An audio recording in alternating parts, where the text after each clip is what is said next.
Sanibonani ke ubungulo Indlovukazi Ngiza nendaba wona uzanani nendlebe. Lona ke umamgobhozi wenu wodumo oniphathela zona zishisa on my YouTube channel.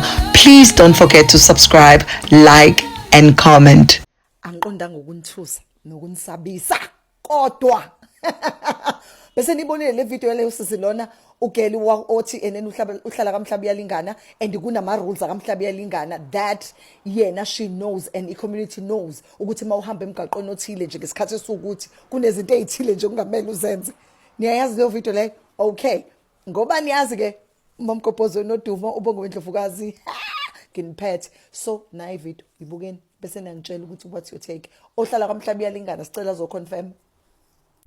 Ngikhulile kaMhlabi yalingana and endaweni yangasekhaya kwakhona imithetho, not necessarily imithetho but kwakhona nje into eyayikade i-common knowledge kuwona wonke umuntu ohlala lapha.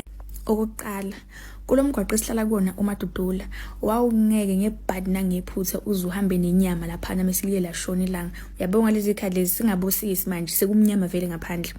Wawungeke uzuhambe nenyama yenkomo lapha. Otherwise ipoko zazokuhlala kanje ngemuva.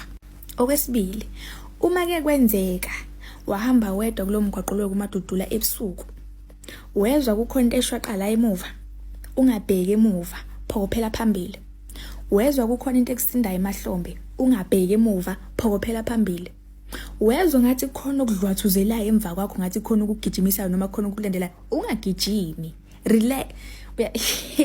Uyabona kunzima ukurelax kodwa khona akumelanga ugijima ngoba wagijima ziyokukheca. Zakheca ziphe kwakho ke manje ziyobe sezikubamba ukubamba.